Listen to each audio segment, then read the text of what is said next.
What's going on, everyone? Welcome back to YGOPD, your Yu-Gi-Oh! Professional Development, and today we have Whitewood's Toy Box. There's a lot of variants, runic, all that different kind of stuff.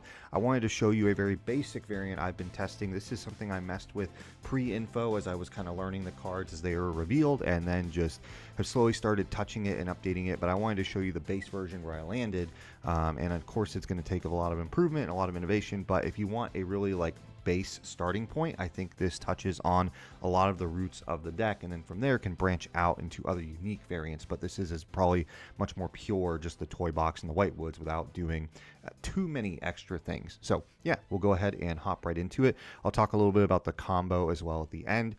There's not a ton to say about it. It's a very linear line, but I'll still kind of talk through it just a bit. But starting off with the Whitewoods names here, I have this upside down. There we go. 3 of the LZ. This is probably my favorite one. Shout out to my boy Grant for hooking me up with this just absolutely insane QCR. I think that a lot of there we go. That's just so clean.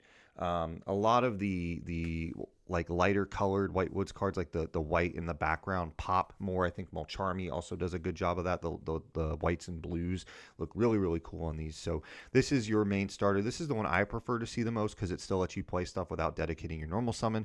All the Whitewoods, at least the 2s, so both LZ and 3 Styria, have the shared effect where you send a spell trap. All the Whitewoods, they send a spell trap from hand or field to grave as cost to then do something. LZ specials itself and then adds a Whitewoods monster from deck to hand. This will special summon a Whitewoods from your deck. So both really insane starters. Both can get you there by themselves as long as you have enough spell traps to pitch. And then the others, we have 2 of each for each of the level 4s. Both each have the same unique effect where they send a card to do something. One of them, the top here that's kind of hidden here, I believe I'm not flipping them, but I'm almost positive. Rukia, however you want to say it, is special summons itself if you have a Whitewoods on the field and then gets rid of a spell trap to draw a card. And then this one can send a spell trap to then add a Whitewoods from deck to hand, so it lets you get your searcher and be able to keep going. So that's all for the Whitewoods monsters. For the Whitewoods spells and traps, we're just on the bare minimum of 3 woes and 3 tails and 1 woes. This is the searcher if you have an illusion or a spellcaster on the field. We play some of those, so you can play this. Runic obviously is not as great on this because your default is to go to a card like Hugin, which is, I believe, Fairy. I think Munin might be the spellcaster. I could be wrong, but this isn't as live as much, so you just want it as a pitch, so you usually see 1 and 1. But in pure builds with higher counts, right, you can afford to play these and boost the consistency of the deck a little bit. So, and then they both have the effect where if they're pitched to activate a monster's effect, you can set them back to the field face down. So they get a free use of what they are as well as a free pitch, which is nice. And then Woes is kind of like E-Telly plus Formula Synchron almost. You special Whitewoods from deck, and then immediately after that can synchro summon using the Whitewood stuff. So 1 woes just because it's searchable. You don't see many decks playing more than 1 trap, and it is a little bit slow, but you want 1 for the combos, of course. And then the best engine ever. I've been really hyped to play this deck, and I'm just glad I can start messing around with it now. 3 toy box, 3 toy soldier, and 1 toy tank. So the soldier and the tank both can set themselves as continuous spells, I believe, face down from your hand. So you don't have to reveal anything. You can just do it like you would setting any other normal spell trap. There's nothing special you have to do to get around that. And then when they're sent to the graveyard, they can then special summon themselves and then do something. Soldier can add a level 4 light, I believe, if box is already on the field, and if box isn't, it adds box. And then tank special summons itself and then can special a level 6 or lower from hand, and I believe if box is on the field, it's from grave. Those 2 might be flipped, but they're both really great. But you want to max out on the searchers. Tank is just the separate name that you want, and then box can set 2 toys from anywhere except banished, hand, deck, field, or grave, which is really, really insane. So it's just a lot of free bodies for synchro material, link material, Xyz material. If you haven't caught on yet, the Whitewood stuff doesn't lock you into anything either, which is really, really good. So we are on the Horus package, so For now, I like the toys and the Horus stuff as opposed to the runic stuff. You can flip-flop, right? But 3 Mseti, and then this could be your spare name of choice, Happy or Duomatep. There's usually a lot of bodies just sitting around, so I kind of like the draws more. But if you want the recursion, you can also go that route. And then just 1 Sark. I think really 1 is all you need. A lot of the time, you're just getting bodies, using the tails to search, making a Photon Lord to insulate your plays, and then just continuing to go from there. Pretty straightforward. You don't really need a ton of extra stuff, because then you're just sending it for the Whitewoods. The Horus stuff has done its job. You're not trying to grind with the Horus. You're trying to insulate the Whitewoods and then grind with the Whitewoods. And then the last little engine here, again, you can kind of see that if you don't go the runic route, you can play a lot of different little things. 3 souls and 1 illusion. Again, you don't want to lose to Droll. You don't want to play too many different unique searchers, but this deck does have a hard time with Droll. It's just kind of how it is. But this lets you just draw 2, get rid of free fodder. Sending the 2 toys to draw 2, summon 2, and then like search 1 to 2 is incredible. It's like one of the coolest things ever. So yeah, that's kind of how this works. Only 1 illusion because again, Mseti is a spellcaster you can send. So. And then moving into the non-engine, we have a lot of different random things. 1 Gravediggers, I'll talk about this in a little bit, but this is just another way to insulate your plays mid-combo that you have a lot of free bodies to do. If you don't want to like just hard make an SP to try to keep things living, this is a budget alternative. We do play SP, but this is just a cool route that I like with the amount of spare bodies the deck produces, especially with the toy variant. And then, of course, we're not on hand traps, so yes, we will get Puppet FTK'd, whatever, who cares?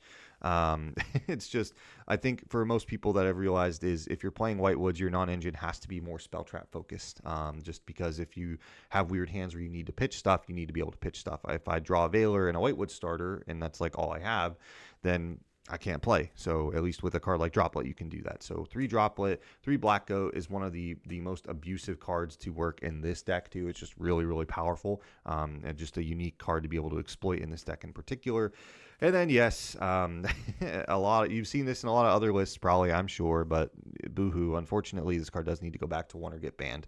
But Skill Drain is crazy in this deck because you can do whatever you want, stop them from playing, and then when it comes back to you, you can just send it as cost to do your plays. You can even send this as cost on your opponent's turn, whatever. There's just so many ways you play around this and they don't, which is just powerful. So that's the deck, a clean 40 cards. I'll go ahead and showcase the extra deck here, make sure everything is all lined up. So starting with the synchros, 1 Chaos Angel, just a really good card to utilize. Good thing this card is getting reprinted soon. Not needed, but just as a generic 10, if there was 1 card to play, I found myself making this in niche situations. 1 of the Diabel, and then 1 of the other 6. So most builds you're playing 1, 1, and 1. Sometimes you can play 2 of the new level 6 like I do here. So I'll kind of talk about each one of these. This on summon sends a spell trap to add a Whitewoods from deck to hand. So you're typically using this to search the trap and then continue playing. If this is made with, I believe it's a Synchro Tuner, you can add a spell trap back from grave to hand. So most of the time, even though you need 2 discards, quote unquote, to do the combo, you will get back 1 of those. So if you really don't have to feel as bad, if you need to pitch like a Skill Drain or a Drop Play, giving your opponent a false sense of security, and then you add that back is crazy. And then 2 of the level 6, this is Book of Eclipse for your opponent's whole board. It boosts all your stuff by 500, and I think lets your stuff do, illusions and spellcasters do double piercing, if I remember correctly. So it just does everything. Not once per turn, by the way. So most of the time what you're doing is your end board, and I guess I'll talk about the combo here for people who want to know, is you're just ending on a very basic board of usually a couple extra things plus a trap. And so what you can do is you can essentially use the level 8 when your opponent activates a card or effect, kind of like Ninja Maizen. You special Whitewoods from, or a Synchro Tuner from deck, flip their whole board down, use this, Synchro Summon into a second one of these, flip their whole board down again. So that's really just how it works. So that's the Whitewoods pieces. Moving on from there, 1 Access Code Talker, and then 1 Celine for all the links, and then 1 IP, 1 SP, pretty straightforward there. 1 Lina, just as the light charmer, especially with Fiendsmith now in rotation, being able to take stuff and keep them off of it is good. And then Exceeds, 1 Typhon, 1 Photon Lord for the Horus, of course, and then 1 Baguska, 1 Starring Knight, and 1 Rafflesia. These are my 3 utility slots of choice. You could do anything you want, but a lot of times you have a lot of spare bodies, so you can make a card like Rafflesia, which is really, really good.